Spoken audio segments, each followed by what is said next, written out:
Hello, this is Mike, and we have here two Retina models, part of a large family with a rich history. The Retina was designed by August Nagel, a German camera manufacturer and designer. His company was purchased by Kodak in 1932, and he worked on the design of the Retina to compete with Leica and Contax. He also, by the way, designed the 35mm film cartridge, which protects the film from daylight, the one we still use today. The original Retina, which was released in 1934, was the first camera to use such a cartridge. August Nagel died in 1943 at the age of 61. The design and release of iterations of the Retina models continued to 1969.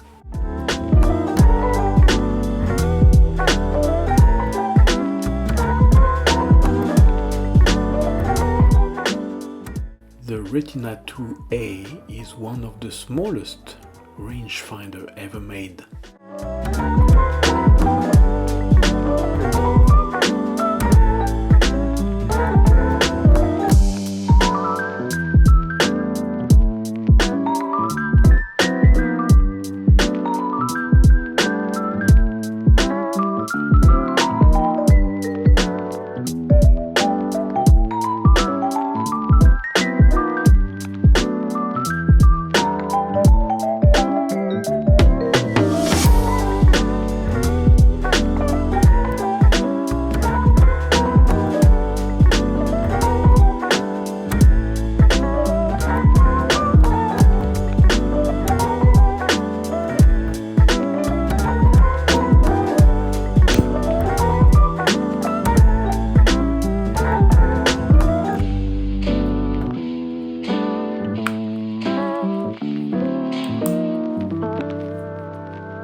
I've had the Retina IIa and IIa for many years, and they sat in my display case, forgotten, gathering dust, and as you can see, they were in pretty bad shape. So I had to do some TLC on them, cleaning them, dyeing the leather, fixing the shutter for one of them, and bringing them back to a decent shape. And look at them now. I think they look much better, don't they? Let's have a look first at the Retina IIa. So as we saw earlier, it opens by pushing this button, locks in place, and to close we need to press those two knobs on top and bottom and push it closed. To open the back, we lift that tab, and inserting the film is the same as any other film camera, nothing special here.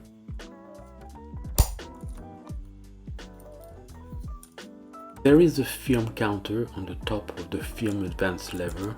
It needs to be set manually, and it counts downward when taking pictures.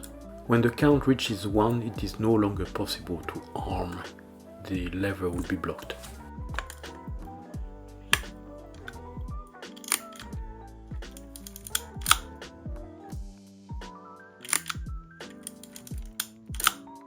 The shutter is armed when advancing the film. You see this shaft here which rotates. It is linked on one end to the film advance lever and on the other end to another cog inside the lens to cock the shutter. The button right next to the 1A is meant to disengage the shutter mechanism so that you can advance the film without taking any picture. On the left is the film rewind knob, and on the top is an indicator for the type of film inserted. But it only shows Kodak films, and this button here, it needs to be pressed to rewind the film.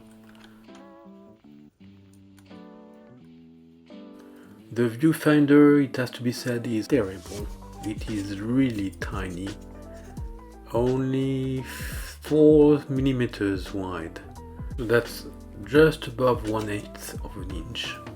It's hard to see, so composing pictures on this camera is not very precise. The shutter is a leaf shutter inside the lens, synchro-camper,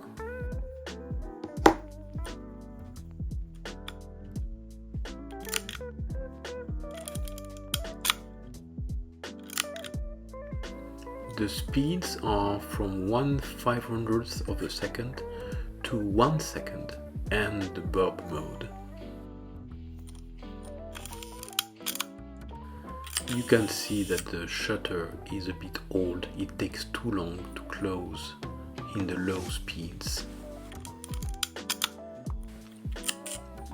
And the aperture goes from 2.8 to 16.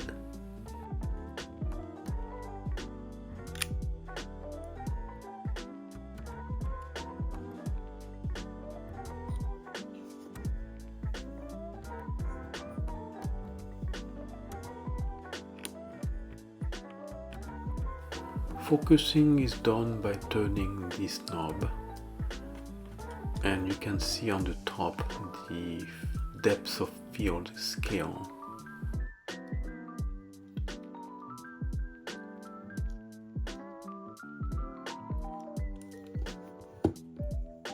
The Retina 2A has a f2 50mm lens, so it's a bit bigger, but otherwise all other operations are identical with the 1A, to the exception of this tab right there, which moves back and forth when we focus.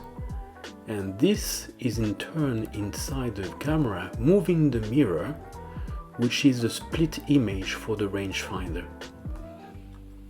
And even though the viewfinder in the back is as tiny as the one on the 1A, the front window being larger, it is much clearer and easier to see.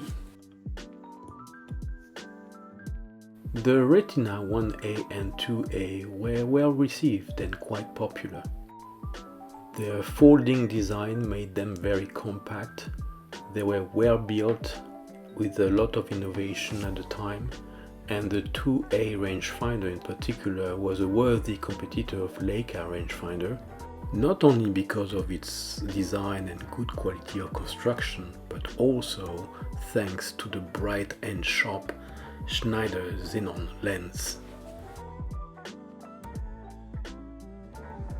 Thank you for watching, and as always, if you enjoyed it, please click like, and if you want to see more content from me, please click subscribe.